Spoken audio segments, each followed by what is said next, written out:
Previously on J Speaks.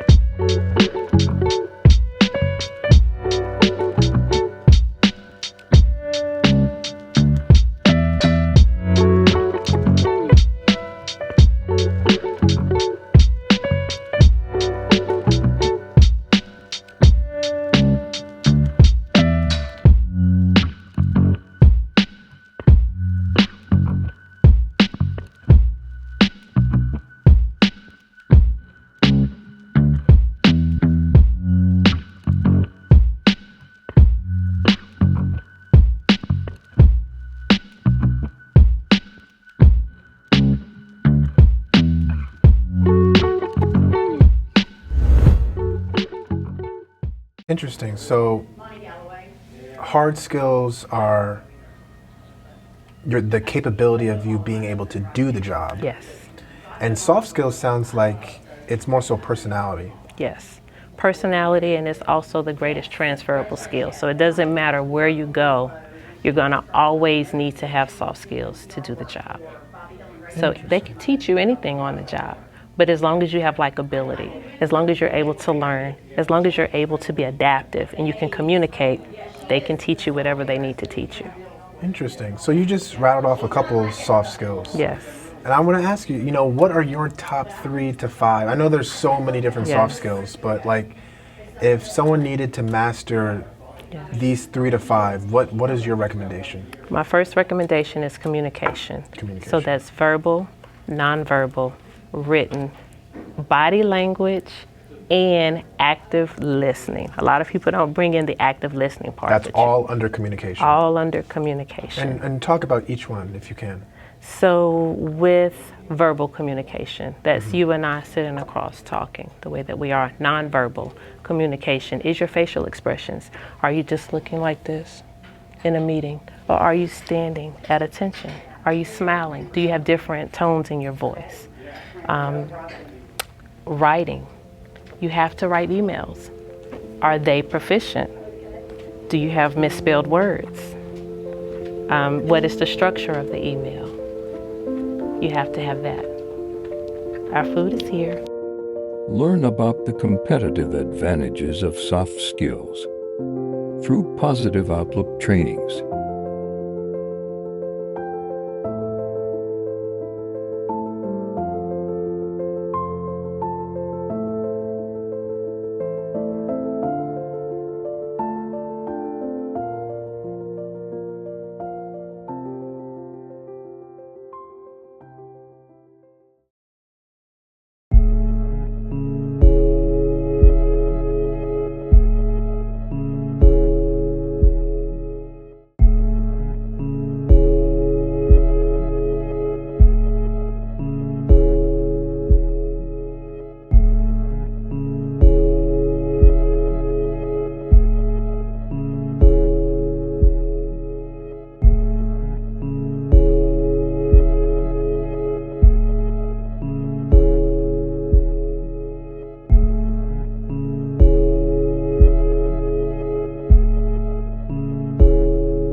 understood as an adult, looking back, that so much of what they would encounter in life would require that they read.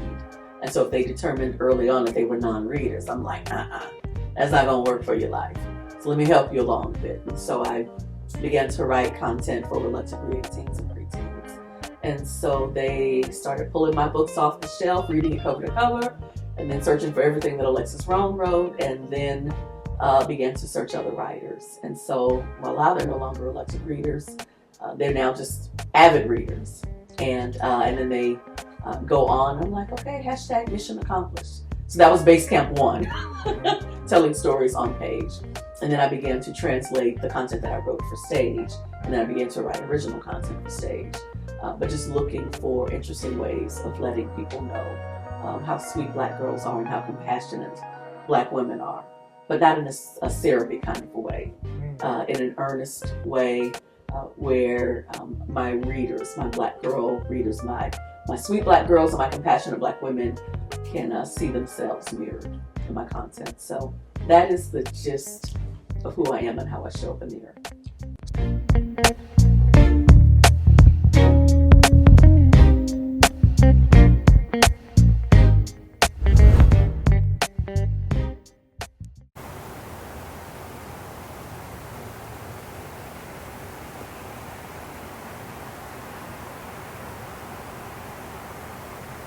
Hello everyone. For those of you who are new to my channel, welcome.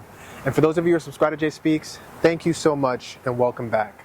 As you know, it is my mission, it is my passion to bring to you all conversation topics that are positive, motivational, educational, and informational. Today, ladies and gentlemen, I'm so happy to be here with Alexus Rhone, affectionately known as Lex. Lex is a writer, producer, and artistic theologian who explores the power of truth when dressed in story. Lex has a Master's of Arts in Theology from Fuller Theological Seminary in Pasadena, California, and a Bachelor's of Journalism from the University of Texas at Austin. As the founder of Truth Meets Story, LLC, which strives to expand empathy one story at a time, Lex tells stories about the sweetness of Black girls and the compassion of Black women on a variety of different platforms, such as Pages, stages, screens, the web, radio, and podcasts. Lex also has her own publishing company called Unshackled Publishing. Unshackled Publishing publishes gateway fiction for reluctant reading teens and preteens. The company's mission? To get them hooked on books. Unshackled Publishing seeks to entertain, mentor to, and motivate youth audiences towards a love of reading stories that reflect experiences in the 21st century youth and urban landscape. And why we are here today? Well, we are here to discuss No Such Thing as Fast. What is No Such Thing as Fast? No Such Thing as Fast is a campaign that promotes a loving lexicon surrounding Black girls centered around stories that smash the word fast. Lex believes in the power of stories to create intentional frames and languages that serve to empower Black girls to lift their heads and demolish harmful descriptors that only serve to belittle them and disrupt their mental health. Ladies and gentlemen, please sit back, relax, and most importantly, listen. And hopefully after today's episode, you'll understand for yourself that we should only use our words to uplift, motivate, and encourage one another, never to tear the other one down. Well, Alexus, it's really a pleasure to be here with you. I'm so glad that you.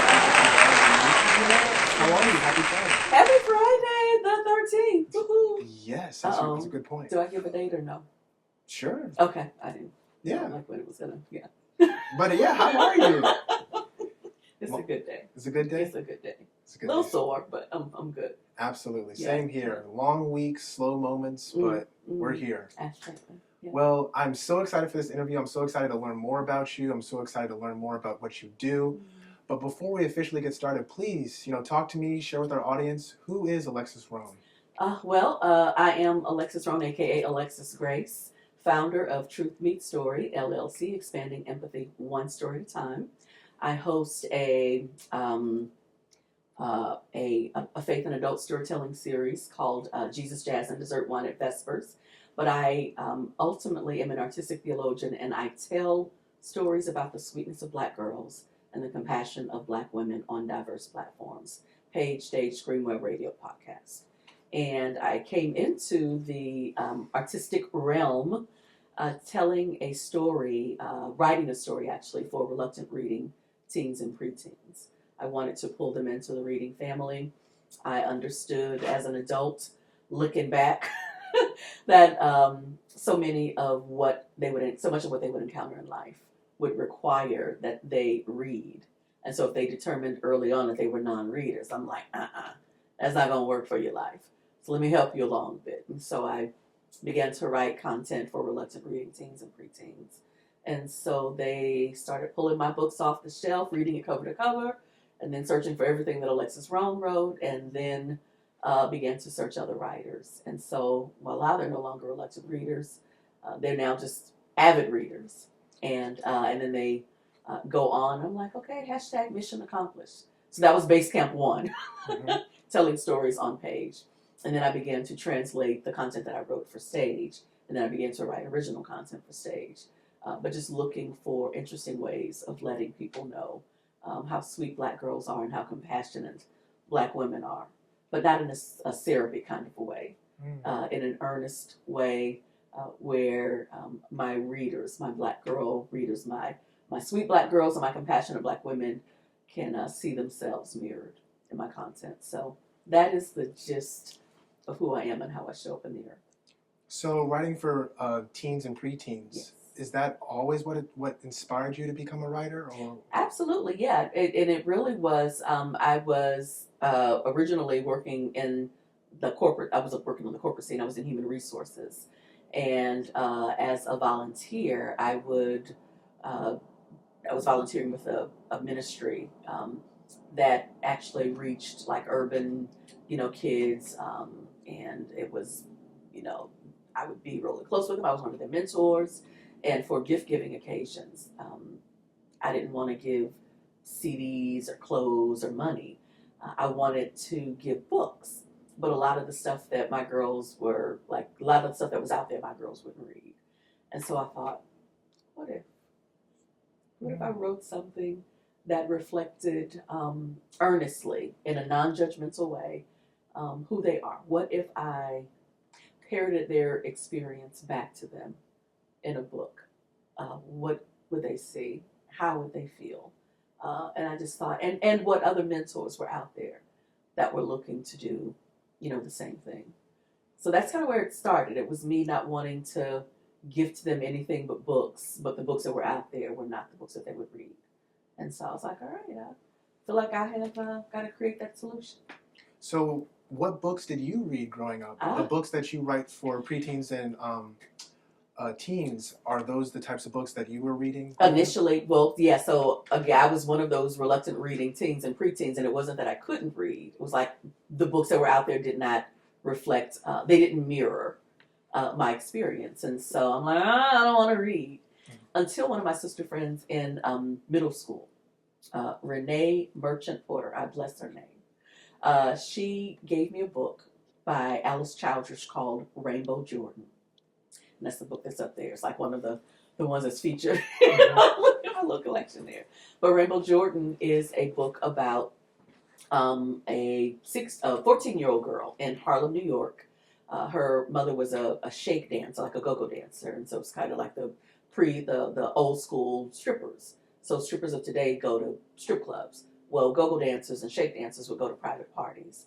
And so her mother would, go to private parties, and then when the money was dried up in the local area, she would have to travel. And so she'd leave her daughter at home alone. And the Child Protective Services would come and see this little girl in a home by herself and would take her to a foster family.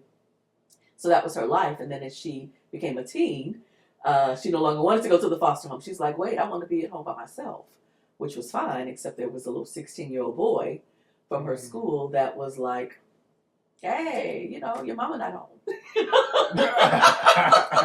Yeah. And so I devoured that book. When I realized they had that kind of stuff in book, I'm like, hold up, wait a minute, let's get into this. And so I just remembered that I remember the impact that it had, how I can still tell that story to this day, and how the first thing I did after I finished that book was I went to the library myself looking for all of the books that Alice Childress wrote. And then when I read her entire young adult series, I then began to comb the bookshelves looking for interesting books with interesting titles. And eventually it became that it no longer needed to so much mirror my exact experience, but just take me on a journey. And but that became me reading, being pulled into the reading family. And now, no matter what happens in my life, probably one of the first things I'm going to do is search a book to see what are my solutions, because so many solutions are in books. And so, but it started with Rainbow Jordan by Alexus Rhone, and I wanted to do that for my readers because it was relatable. Absolutely, because I could see myself, and I, there's when you can see yourself, it makes you feel as if your life matters. Your visibility is a way of suggesting that you have value, and when you're not visible, that is another way of suggesting that maybe you don't matter, and maybe you shouldn't think that highly of yourself. And so there's, I wanted to tackle all of that simply by writing a book for reluctant readers and letting them see themselves and the mystery of everything that happens, from there once they do see themselves.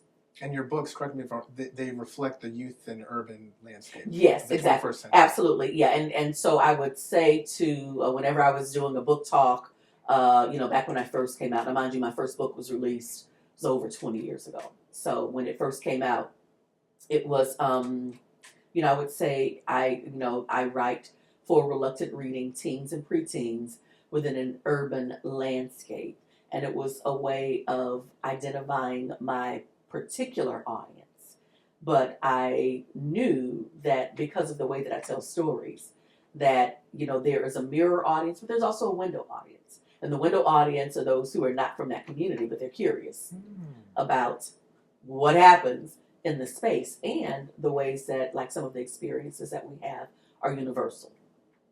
Interesting. Yeah. Now, I do have a question for someone who is an aspiring author, because to write and publish a book, that's not a small feat. Congratulations, by the way. Thank you.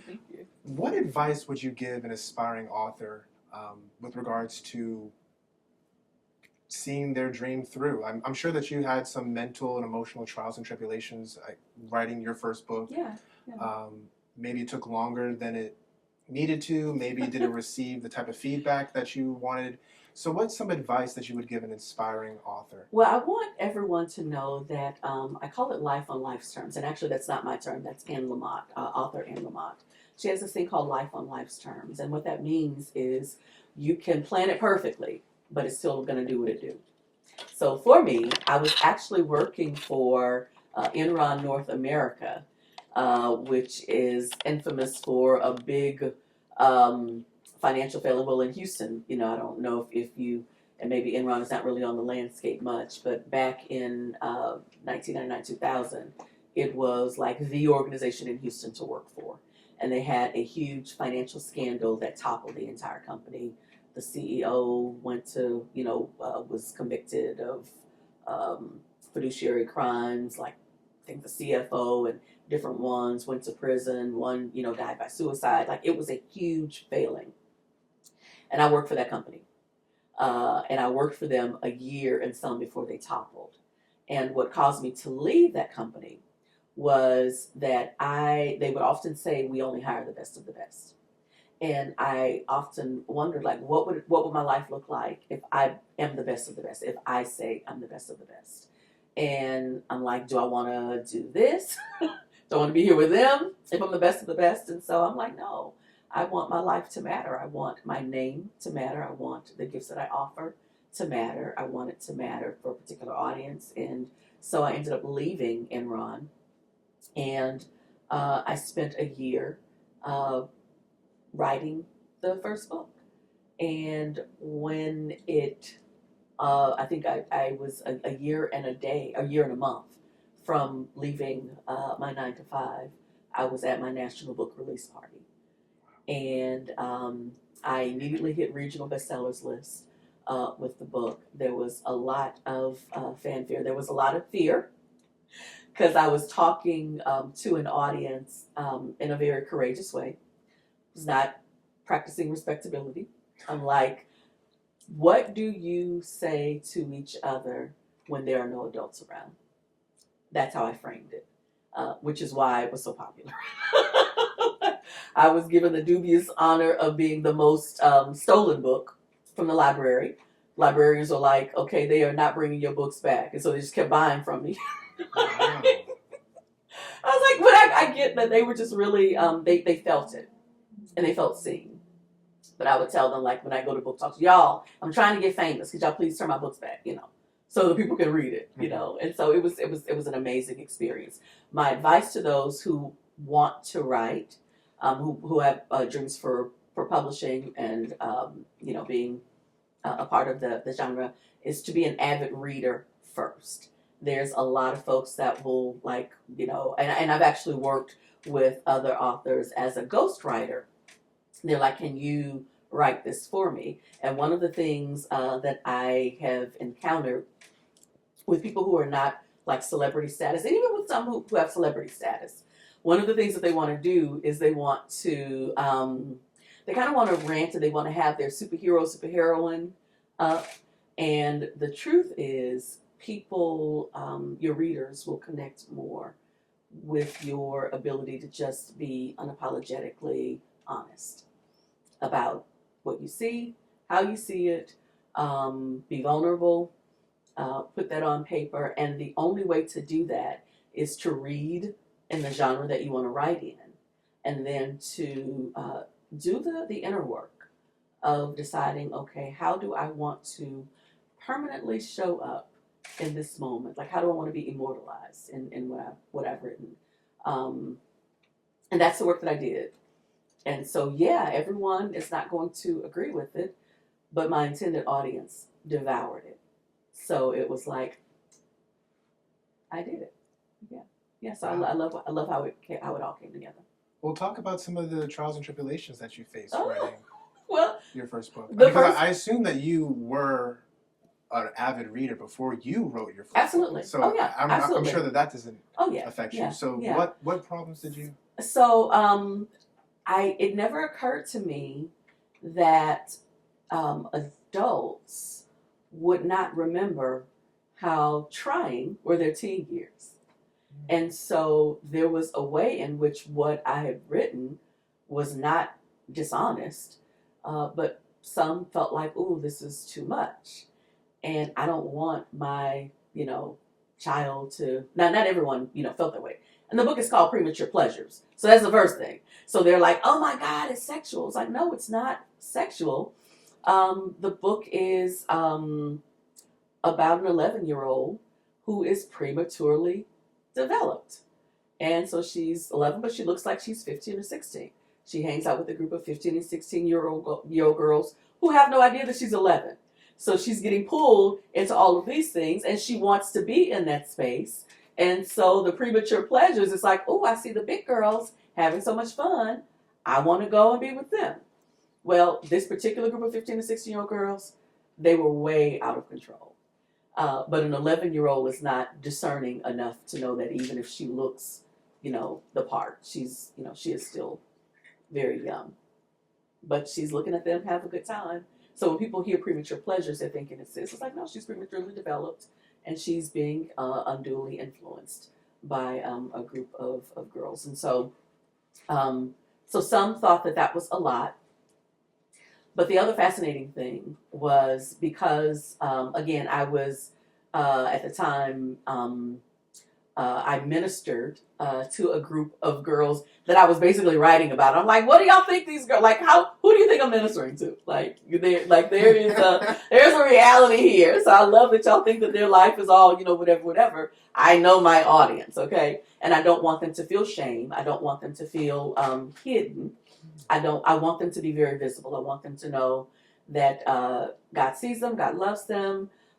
You have a responsible adult in me who's got you, okay, and that's the same thing that happens with my main character. What's fascinating is religious circles were like, okay, well, we love the religious aspect. We just don't like all of the sin. We hate the sin, but we love the religious aspects. People who are not in the religious circles were like, we love all of the teen drama, We don't like Jesus. So it was fascinating to be in a space. It was like, okay, no. They go together. And to be unshakable, in that. Again, I knew who my audience was, and I understood the assignment. And I met it. Yeah, I was going to say, it sounds like you met it. Absolutely. Absolutely, yeah. Absolutely. Yeah. Now, I know that you mentioned it in your intro, but please take this opportunity to speak a little bit more in detail about Truth Meets Story, LLC, and your publishing company, Unshackled Publishing. Yes. And the mission of the both entities. I'm sure they overlap. They do, absolutely. Well, Unshackled Publishing is the first company that I formed. It was my own publishing imprint because I understood what others didn't. And that was that, redemption, when we talk about redemption stories for like young people, they're going the wrong way. Oh, let's give them a tennis coach. Their basketball coach, or their favorite teacher.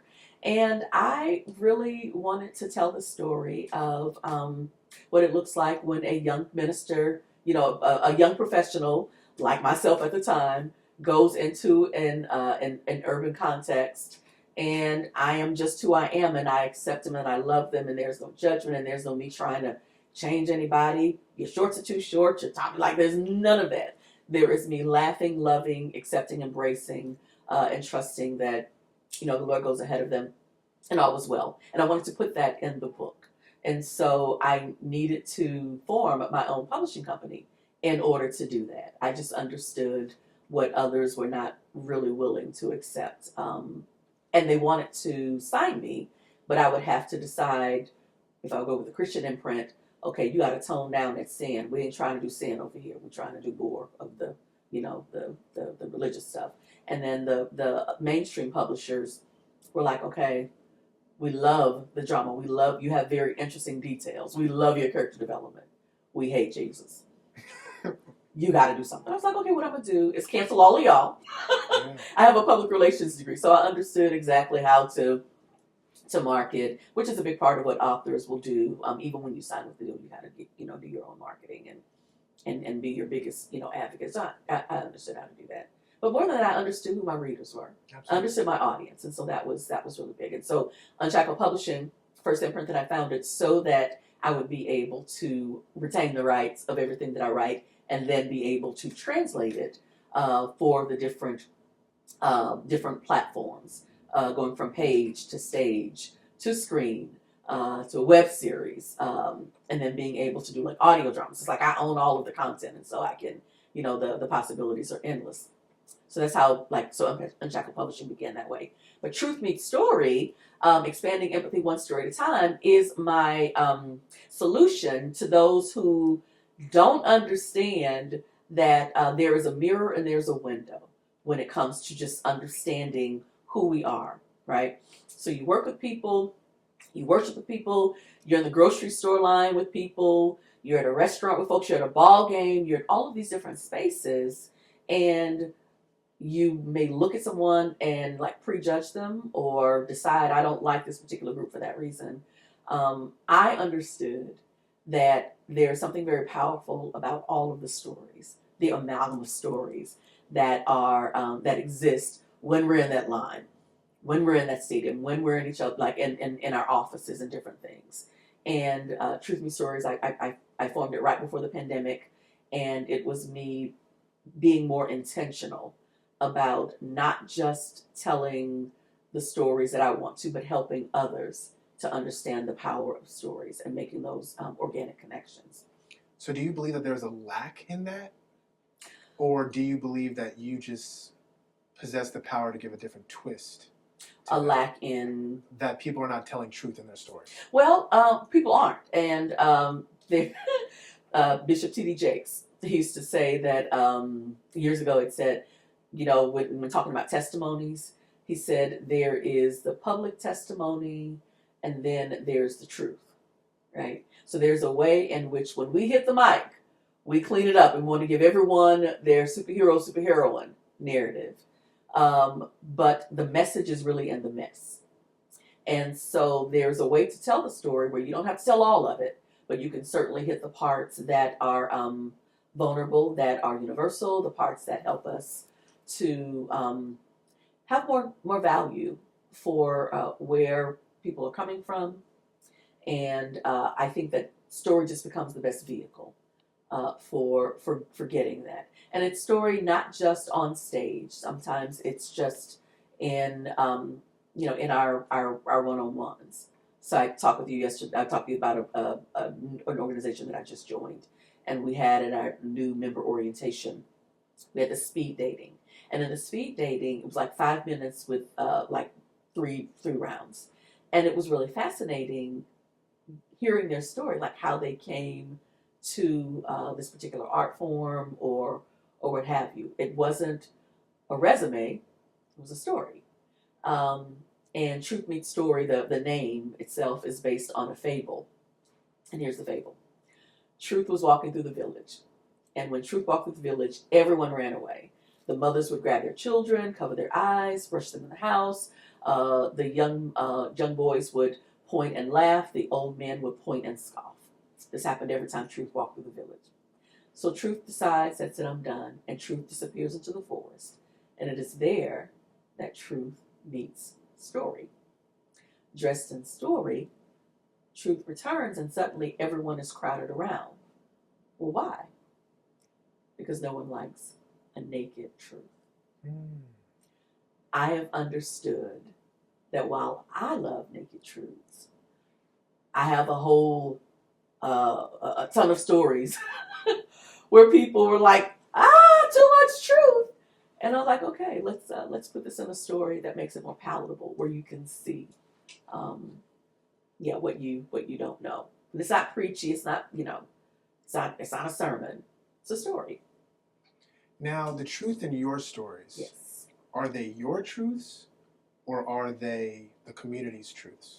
So, or what you've witnessed within your community? And that is really more accurate. It's what I've witnessed. So it's not my story. Now, what I did do, because I didn't want to make up a bunch of settings and locations, I made an intentional decision to wherever my character was at that age, that's where I set it. So at 11 years old, I lived in South Park Village, Houston, Texas. So that's where the book is set. So I don't have to make up any of the setting details. I don't have to, where the corner store was, where Frost Elementary was, where Albert Thomas Middle School was, the street landscape. Like I could do that. And that was the other thing that created this instant connection. Because they're like, wait, I know these locations. My auntie lives over there. My cousin is over there. So they knew it right away. So that was one of the things. The second book, Secret Shame, takes place in Missouri City. It's a suburb of Houston. That's where I went in middle school. We moved from this inner city apartment complex to the suburb. The third book, Backseats and Bleachers, a high school love story, set in Woolridge High School. That is my high school. And I was a member of the drill team. And so there were things that I understood about dance and all those things and being in the location. And then Cover the Coup, the fourth and final part in the series, is set at the University of Texas at Austin. Hello, Longhorn, right? So I don't have to make up any of those things. And so I'm free to just go wild with the continued narrative of this coming of age, the coming of age story in 4 parts of this one character. So talk about the reason behind the name Unshackled Publishing. Yes, so Unshackled Publishing. Beautiful, by the way. Yeah, so I was working again for Enron, and one of the women that I met, now mind you, Enron was known for their big bonuses. They were known for like how they were performing on the stock market, but also that they paid well. They paid well. They gave you bonuses. The stock options were great, and I'll never forget one of the people that I met there within my first week. She was a marketing manager. She had a dream of being a broadcast journalist. When she graduated college, there were no broadcast journalism opportunities, and so she went to work for Enron in marketing. And by then, she'd been there with them for about 15 years. And she described it as velvet handcuffs, meaning she got this money, she got these bonuses, she got this life, but she's shackled. I never forgot her describing it as velvet handcuffs. And when I made the intentional decision to leave and to decide what I wanted my life to be, I was like, hey, I am unshackled. So it's Unshackled Publishing. Yeah. And also unshackled in the sense that, it's your own publishing company Well, as well. Like, you're not chained to anybody's beliefs. I'm not chained to the fact that you hate Jesus over here, Yeah. and that the Jesus people hate sin over Absolutely. there. I am not chained to that. But Unshackled really was like my the story behind that was the velvet handcuffs for this, because I think about people who did not live their dream, that were shackled to that company only for it to, a year and a few months after I left, topple. Everyone lost their job. Everyone lost their retirement. Everyone lost their stock options. Like, it was like just gone. So it broke my heart to think that she couldn't see her life. She could not conceive her life without them. And she had to eventually do that anyway. Right? But she gave them 15 years only for them to, deceive her financially and have her lose her job and all of those things. Wow. So yeah. It's not a good thing to be tethered to other people's, experiences and their hopes for your life. So Unshackled was very much about me saying, okay, I choose to not be shackled by velvet handcuffs, because they were very comfortable. That can be a very, very comfortable life, but it's like I'm choosing to gamble on my gifts. Absolutely. Yeah. Well, I can definitely talk about the becoming of Alexus Rhone. Yes. I want to get into the meat and potatoes of today's conversation. Yes. So no such thing as fast. No such thing as fast. So please talk about the harmful traditions within the Black community of us wrongly using our hands and mouths. Oh my gosh. Okay. So how much time we got? Like, please. Well, it began. You talk about like an autobiographical experience. That was my experience. It was me being sweet, me being a good dancer, me being friendly, me having friends, males and females, more males because I'm just this cool girl. And but because there were more male friends, then the girls were like, their mom was like, oh, don't you be with that girl, she's fast. Only because I have male friends. Now, mind you, they were literally like, boys were hilarious. Like, they, the way that my male friends were able to engage with, someone that they're not trying to, push up on or whatever. They just get to be. And they're goofy. And their jokes are hilarious. And I mean, it was just this really, really innocent thing. But because they were boys, and the only thing that people could think is that, oh, if it's a girl and a boy, then it must be nefarious in some way. And that was not the case, like, at all. But I couldn't, I did not have a voice to articulate that. I only remembered that it was not that way. And so I made a very intentional decision to remember how painful it was when people did not know how sweet I was. And that was not the story that carried. That something that they could not conceive is a thing that is a story that carried. And that broke my heart. It wounded me deeply, but not to the point of inactivity. It wounded me deep enough for me to remember how harmful that was. And then to begin to tell stories about those sweet Black girls and the compassionate Black women who did not use judgmental language. Compassionate Black women who did not judge. Compassionate Black women who say, I see you and I think that you are fabulous. And there's like, you don't have to change a thing with me. Like, let's go and be. And just watching, growth happen. So it was my reality. The labeling, the intentionally choosing not to use that language, the remembering how that impacted me. And to say, okay, the next leg of this, now that I have the series under my belt, and I have these stage productions under my belt, and I have these virtual productions, like I'm doing all of these things, the next thing for me is to use my voice to say, hey, listen, we don't have to be, one at a time, and like, okay, only one person gets to be big, or only one Black woman gets, whatever. We have all of these amazing Black girls we need to let them know that you don't have to change a thing. I see you. God sees you. You are amazing. The growth that the places you'll go. I think that was Dr. Seuss. Oh, the places you will go. If we could stoke the sense of adventure instead of framing everything, I call it according to the gospel of purification. And the frame of the gospel of purification says everything is going to be great if I can just get you to act right, if I can get you to dress right, if I can get you to talk right, if I can get you to take this particular standard and make that yours, then everything is going to be great. It's like, no. That frame does not work. It is not healthy. And the label that Black girls get, even when, and it's fascinating because I've never heard a white girl referred to as fast. It seems that it's only reserved for Black girls. They are fast. They're like the judgment, and it comes from Black women. And I'm like, okay, number one, there is no such thing as fast. That is a very demeaning and dishonoring title or label when you don't know what's underneath.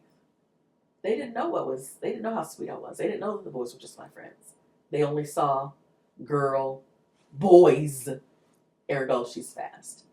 So no such thing as fast as a way of saying, okay, we're going to cancel that label, and we're going to call them sweet, and we're going to be compassionate, and we're going to get to know that we're going to show up.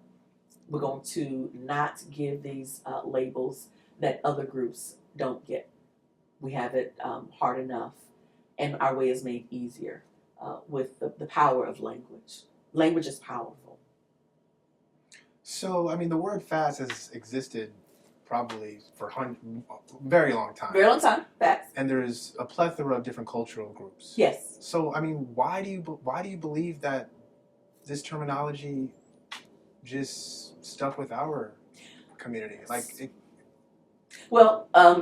It's rooted in like the historical, in like the chattel system.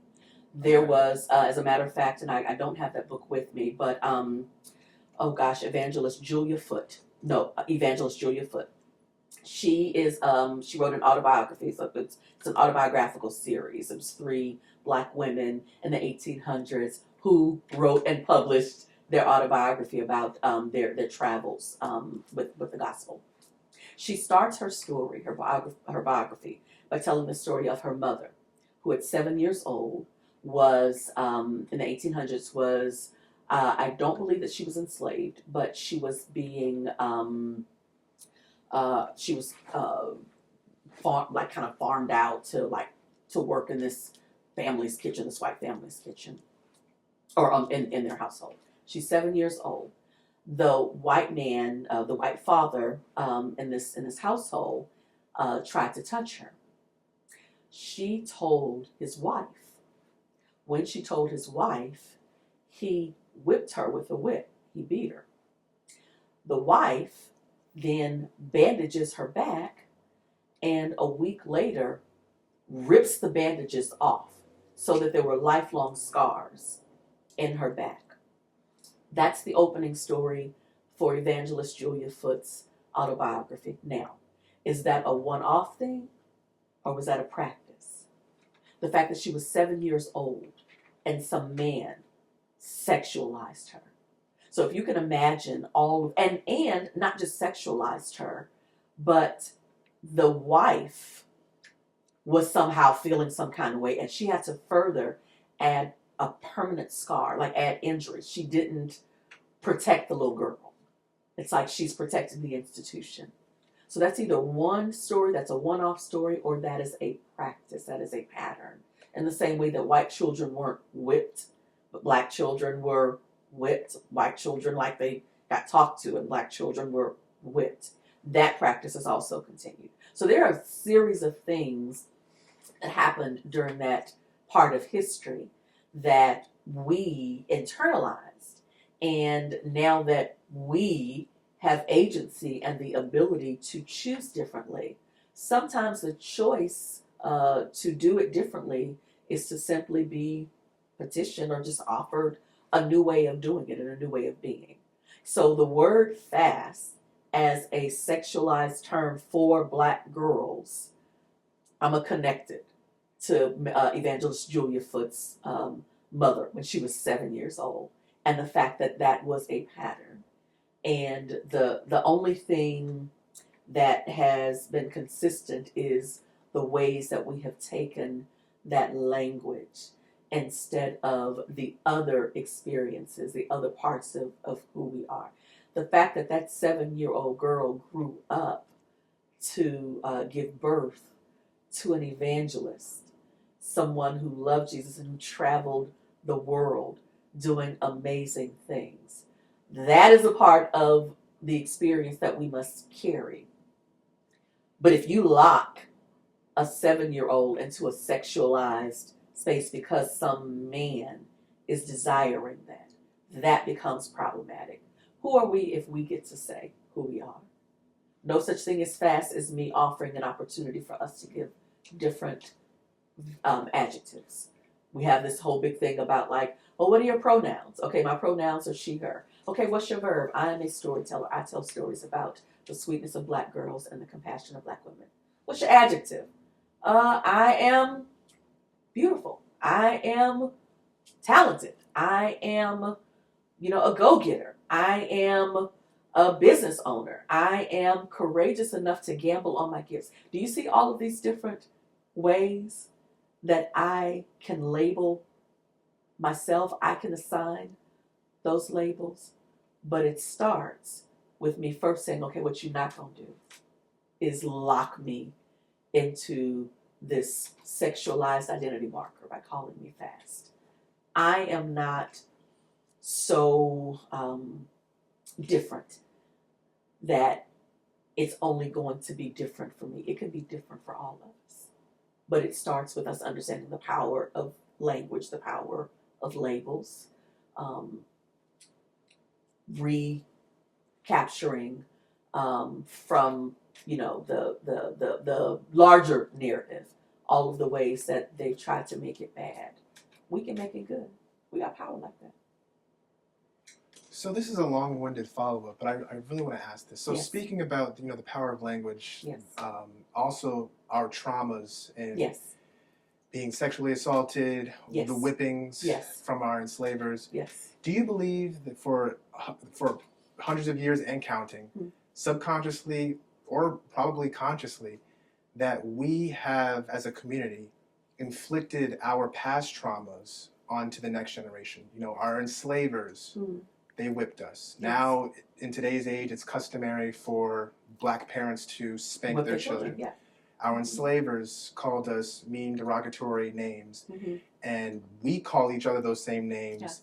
One of them is fast, but Mhm. there are a plethora of Ton of others. others, right? Do you believe that our history is rooted in hurt people hurt people? We were hurt by our enslavers. Now we hurt our children. We hurt our community. Like you said, growing up, older Black women older Black women were calling you fast. Yes. Hurting each other with words. Yes. So do you see where I'm going with this? I see that. Yes. So that is one frame. Hurt people hurt people. The other thing is that people who don't know another way do the only thing that they've been taught. So no such thing as fast as me offering another way. No such thing as fast as me remembering what it was like for me, the choices that I made, and then the opportunity for me to help others make a different choice. So yes, hurt people is one frame. But the other thing, another frame, is simply agency. My mother would often say, when we know better, we do better. I think we have to do a better job of forgiving ourselves of what we didn't know, and also being mindful that there is an active pattern shift with parents, Black parents, not spanking their kids. I feel like the majority of my friends have not spanked their children. So I don't want to have this idea that everybody is still doing it. That's not the case. I am not alone in this idea of being a thinking, reasoning person who says, okay, this did not feel good, it was not true, here's what I'm doing to change it. There are tons of other folks that are doing it. I feel like what often happens, what is a pattern of our history, is diminishing the things that we do right and well. That's the thing that has to be shifted. Because if we assume that every parent is continuing to spank their children, that's not true. There are some that do, but that number is absolutely shrinking because people are being impacted. They're remembering how there's another way. There's another way to do this. And even speaking of like certain derogatory words, like I remember I participated, I want to say it was in the year 2000, I think it was 2000. For some reason I feel like it was Reverend Al Sharpton that led this burial for the N-word. I participated in that burial. Like it was this movement. Say, hey, look, let's fire that. Now, not everyone did, but some of us did. Like a lot of us did. Like I remember that, and I have had a very intentional. Like my language cadence is not that I don't use that word. Now, I did find a word that was more equal opportunity. I'm not going to say that on the podcast, but I found a derogatory word when I have to just be. If I have to go raw. There's a word that I use that applies across the board to everyone. So it's not just settled in that one. My point is that I think we have to keep track of our wins. We've got to be mindful of where there are shifts. We've got to know that there is movement and things are happening in the right order and in the right way. And we've got to tell that story. And have you seen a better, what's the word? Have you seen us do better at that, keep track of our wins? Absolutely. I feel like when we are mindful of the fact that another aspect of the trauma that we've carried, it's framed this way. When I was in seminary, I took a class called The Ethics and Theology of Dr. Martin Luther King Jr. It was taught by my Korean professor, Dr. Hak Jun-ri. And on the second day of the class, he gave a lecture that just broke open my whole life. Everything that I had ever thought about what it meant to be in this country and to be Black and to not honor that. Like to somehow feel like I've got to distance myself from who I am, from my experience, from we got to stop talking about this. He gave a lecture, and the lecture was called The Art of Traditioning. And in this lecture, he said there are 5 things that must be in place for a tradition to take hold. So first, you need a formative narrative. A narrative that, like, this is how we were formed. This is our beginning, right? Our genesis. Everyone needs a formative narrative. And then the second thing you need is a way to celebrate that formative narrative. So you need celebration. Third thing is you need governing bylaws for this formative narrative. Fourth thing you need is a way to disseminate this information. Like, how do we disseminate this narrative so that everyone is on the same page? And then the fifth thing is that how do we live in community? Like, how do we practice this narrative? He says, okay, let's take our Jewish brothers and sisters. He's like, what's their formative narrative? And the class yells out, the Exodus story. It's like, great. He says, what is their celebration of that narrative? Passover. Great. What is the governing values for their narrative? The Torah, the Ten Commandments. Great. How do they pass that information on? What's the way in which they disseminate that information? Well, they have Jewish schools. They have this celebration when children turn 13, the bar mitzvah, bat mitzvah, so they have a way of, great. How do they practice these governing values? They live in community. They have a great thriving community. Great. Let's take Americans. What's the formative narrative for Americans? We said liberation from Great Britain. Great. What is the celebration of that narrative? 4th of July. Great. What are our governing values? Declaration of Independence, like the Bill of Rights, Declaration of Independence. Like, okay, great. How do we pass that information on? Public school systems, everyone from age, kindergarten through 12th grade, they get to go to school for free. Awesome. How do we practice these governing values? It's like, and then it got a little wonky there. Everybody's like, well, we live in community, I guess. Like, I guess we all live together, whatever. So the class starts laughing because we didn't have like a really forceful answer for the 5th one. He says, now let's do African Americans. What's your formative narrative? The whole class gets quiet. And we're debating.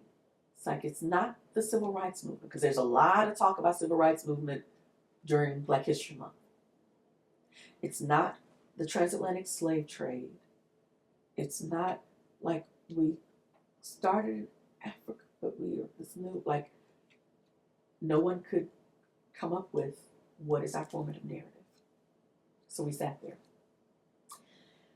And he said, if you don't know your formative narrative, you will take on someone else's formative narrative where the heroes look like them and the villains look like you. In that lecture, so many things opened up for me. So see, when we talk about hurt people, that's us blaming us for our conditions and completely scapegoating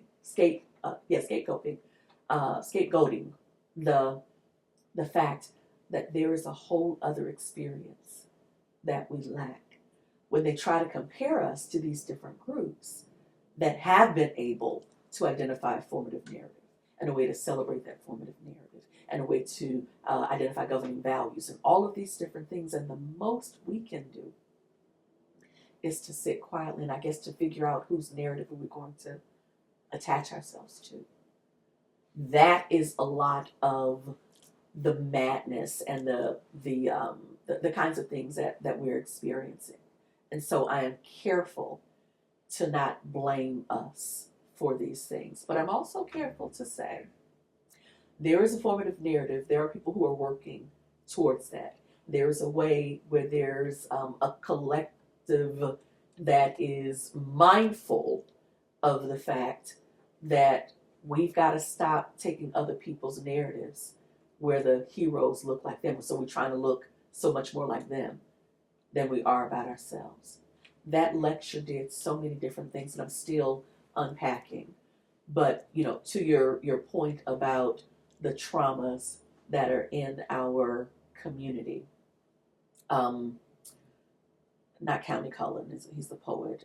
There was and I can't call his name, but he was a writer, black writer, early 1900s, walking through the South, and he's talking about black women, and he's saying that there is a mystique, a spiritual intuition that is so powerful that the black women were not aware of it because their bodies and their spirits were just so worn.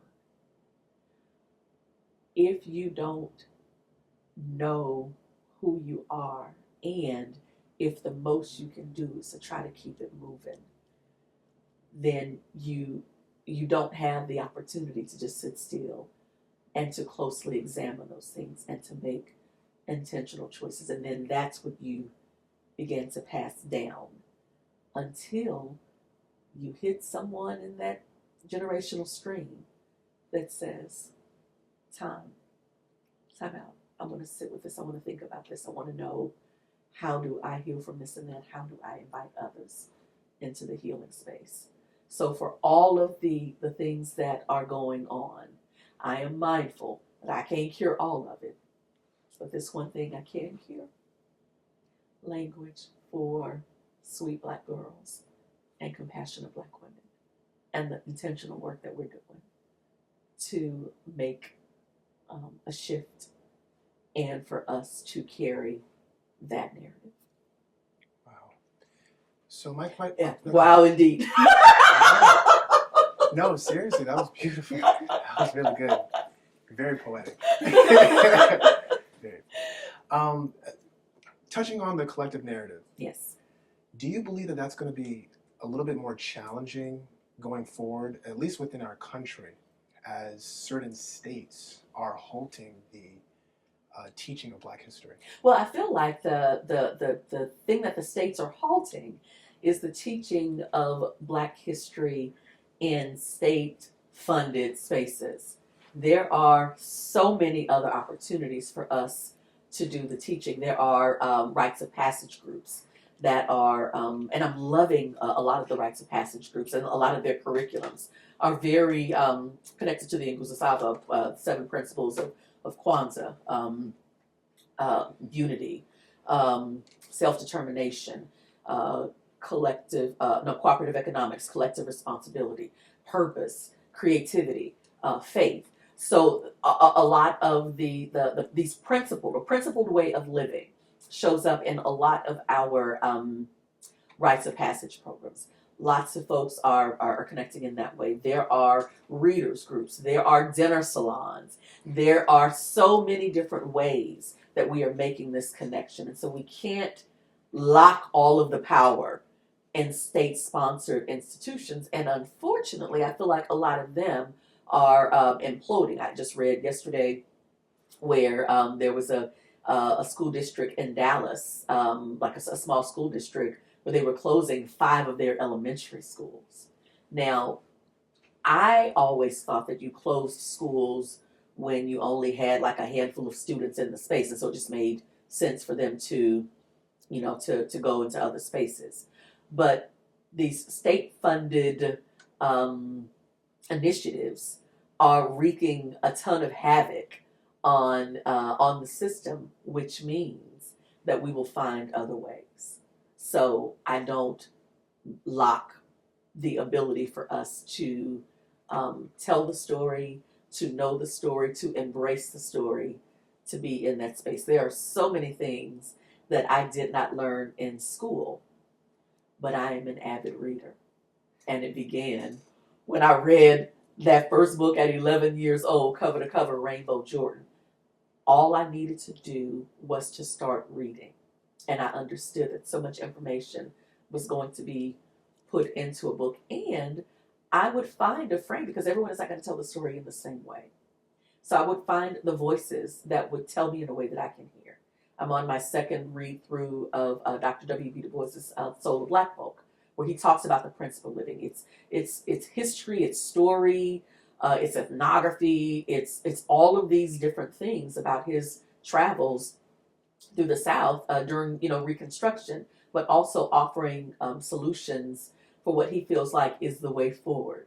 And it is a powerful, powerful source. I feel like we have a very different country if everyone, white, black, and otherwise, all of the students would read Souls of Black Folk and know that content more than Romeo and Juliet. I feel like that, like we have a very different experience. We have a very different understanding. We have a very different ethos. If our students could quote passages from that book, because he is like talking about principled living. He's talking about one of the things that comes after during Reconstruction with the post-Civil War. He said there were 2 curious oddities. So it was the older white man who remembers what it was like when he had his way, and the black woman who remembers what it was like when everyone had their way with her body. Those were the 2 oddities. The older white man who has lost sons in this war, but also is remembering what it was like before then, and the black woman who is also remembering what it was like then. Now that I don't have that, what does freedom look like for me? Right? Those were the 2 oddities that he mentions. So I love that I connected with that and so many different things that he said. Like there were some other things that stood out on the second read. But yes, you're right. It is a work, but everything that's important is going to require work. Amen. Yeah. So I do want to circle back to No Such Thing as Fast. Yes. Please talk about the harmful effects that you have noticed when black women or black girls internalize that word fast, that derogatory title. How does it impact their social settings? How does it impact how they raise their children? How does it impact how they see themselves? Mental health, insecurities? Please, what you've noticed at least. Yes. So what I notice is that, there's silence where you mask the shame, the low self-esteem. So you're out loud, but on the inside, you don't feel it, and you're not showing up in all of the ways that you can that are gonna be good for yourself, for your children, for your whole being. So that is how it impacts girls. But I think for women, it's the same thing. It's like if you've not plucked that weed, if you're still walking around wounded with this term that people just ascribe to you, some will try to live into it, live up to that. It's like, okay, if you're gonna think that this is what I'm doing anyway, fast being like a hypersexualized term, like, okay, I'll do this. And there's not ever a sense of peace if someone mislabels you. There's never a sense of peace if someone gives you a derogatory term. There's a ton of peace when you take personal agency and says, okay, no, that term does not apply to me. Let me send a shout out to my mother really quickly. She's a single mother, and I spent a lot of time with, family members. And so there would be things that would be said about me that she was not present because she's like, kind of nursing her own wounds or whatever, because she didn't set out to be a single mother, right? She's like, no, I had these children with my partner, like it became better for us to not be together. We had to, to get away from that situation. But she's nursing that, and now I'm, growing up, and I'm spending time with other family members, and they're saying things. And I'll never forget the day that one of them happened to say something about me in front of my mother. And it was because I was dancing. I love to dance, absolutely love to dance. And they had said, like, why she danced like that, like she fast. And my mother was real quick, and she says, hey, she's not fast. She just likes to dance. And I remember how my family member, like, they pulled it together. And they never again said that to me. But I remember how it made me feel, having my mother stand up and advocate for me. So I want to be really clear. I'm careful I don't have a construct of life and the way we move through it by saying these things happen and then we get locked into it. Unshackled is a very real thing for me. So I believe that it happens for people in different ways. I believe that the spirit of all goodness will show up when we least expect it. And if we can hear this thing, we can latch on and we can move differently. So yeah, to hear anybody say anything derogatory about you makes you feel bad. It limits the way you move. It limits how you see yourself. You're silent, and maybe you just go along to get along. You don't want to push back, because growth is a very intentional thing, and it does require a lot of energy.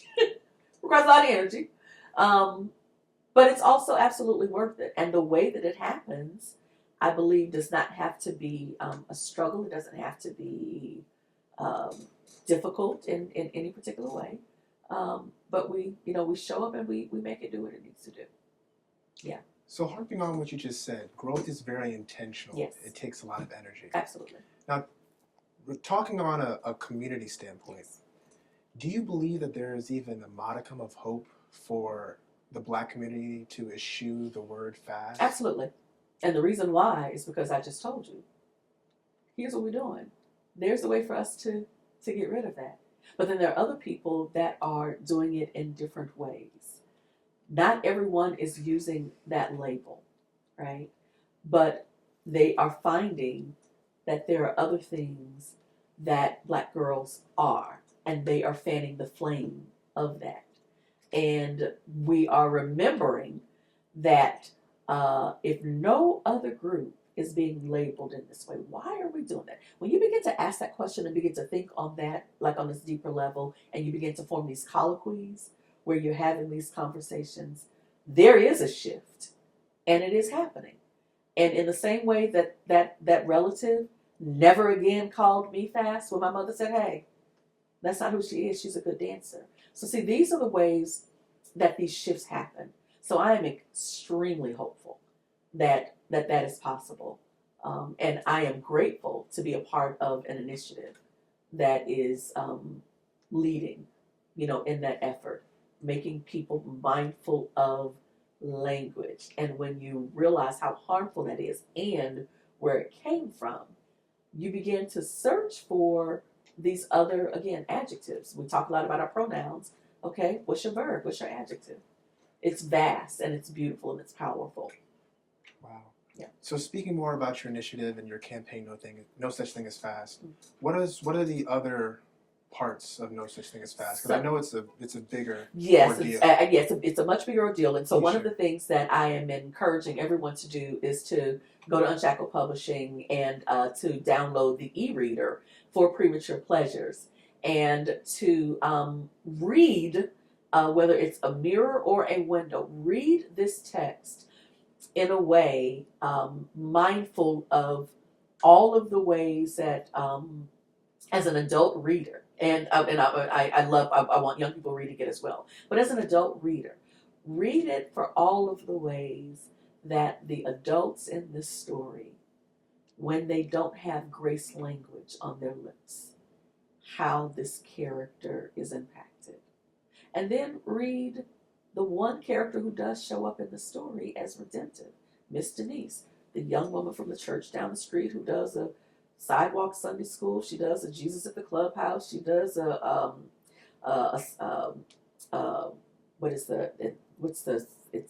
some vacation Bible school that they do like in summers. Like she does all of these things in this one apartment complex, and she is loved by the children. And you watch her needle her way into the main character's life, and you begin to see how she speaks to her, how she laughs with her. You have a working model, and then you get to decide, who are you? How are you showing up in the lives of Black girls? Are you that judgmental one? Do you see how that makes her? You see how that pricks her heart? And because she's young, she can't tell you, right? You're the adult. She's a child. So there's not like we're your peers, and your peer can check you because you have mislabeled them or because you've been disrespectful. You're the adult. She's a child. She takes it. It wrecks her inside. But then there's that one who comes and speaks love in her ears, that lets her know how valuable she is. And she lifts her head and she squares her shoulders back. And it is her simply lifting with language.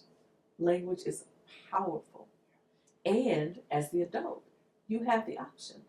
So download the e-reader and read that, trying to decide which adult are you. So that's the first thing. First part of the initiative is to get a copy of Premature Pleasures and to read it and to decide who you are. The other part of it, which we're implementing in phases, is I'm doing a TikTok series. And the only thing, it's been paused because I keep reading like, okay, TikTok might be sold. And so there's all of these things. And so it's like I'm trying to figure out like what particular platform to put it on. I have a ton of engagement on TikTok. And so that was like when I first began to work on the initiative, it was like, okay, do a TikTok series on this. And so like doing it that way, but I could also upload it to YouTube, the Facebook and the Instagram and all of these different things. But it is about, and then so TikTok series is one part. The other part would be publishing different essays, centering story and centering different aspects, different characters in Premature Pleasures, and talking through like what that whole process is like. Wow. Yeah. So there's a lot, and everything is not going to reach everyone in the same way. So my idea is to hit it from different vantage points, from different platforms, and letting people know that you have the power to bless with words. You have the power to build with words. Like your words can create beautiful worlds, can also demolish. Yeah. So choose to build. Absolutely. So my last question, what can your fans, the world, expect for Unshackled Publishing, Truth Meets Story in the future? Truth Meets Story LLC in the future? Yes. Oh my goodness. Outside of No Such Thing as Fast, even though it's very important. Yes. As we discussed, it's very important. But just in general. Yes, just in general. Yeah, so I am So I've just completed my latest script. Again, stories on stage. It's called Pitching My Tent Too Close to Sodom, Justice for Rosalie Ingram. Wow. And it is a historical fiction, sort of a creative reimagining of an actual situation that happened January 1953.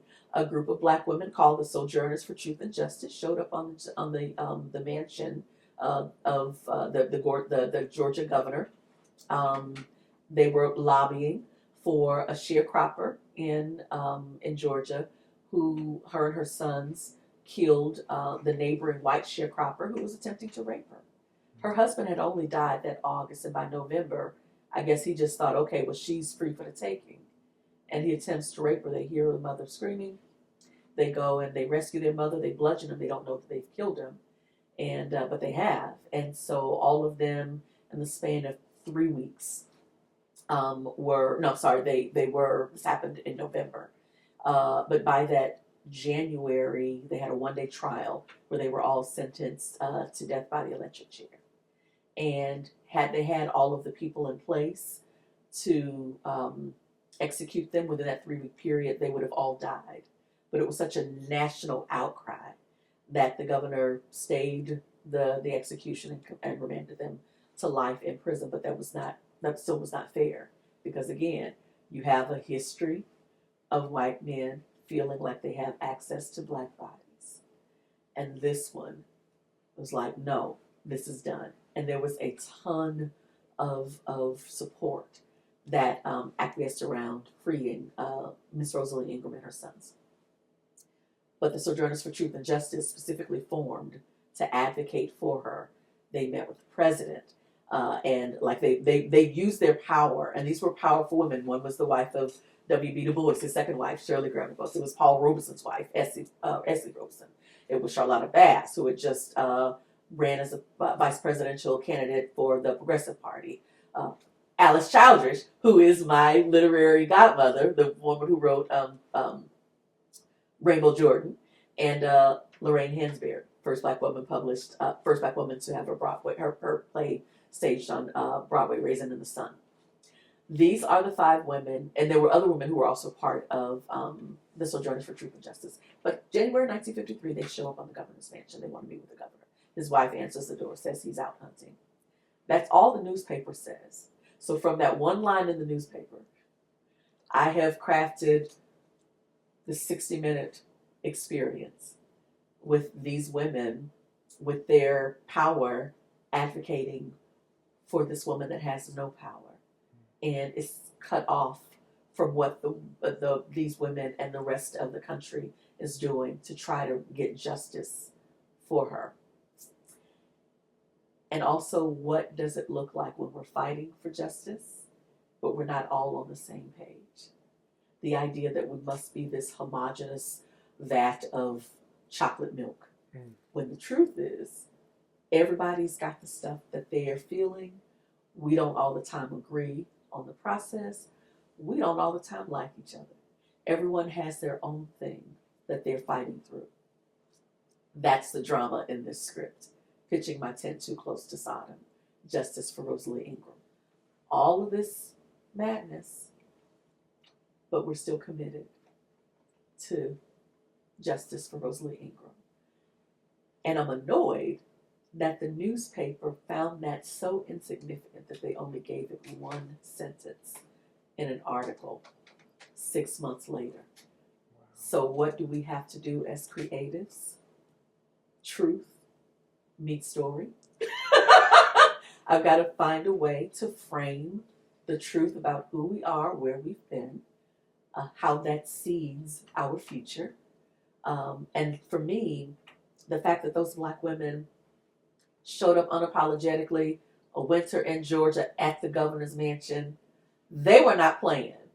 Even if there was all of this drama between them, because there's the respectability group, but there's also the coarse and I'm not a part of the bourgeoisie group.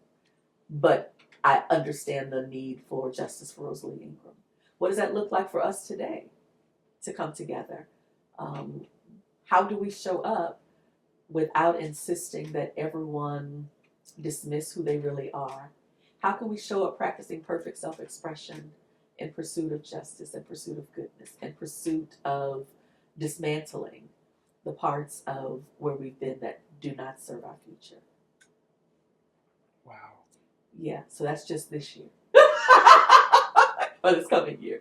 So I will continue to create content again, but in alignment with letting people know about the sweetness of Black girls and the compassion of Black women, serving as a mirror to these sweet Black girls and these compassionate Black women, and a window to everyone else who is curious, interested, needing to have their perspective corrected.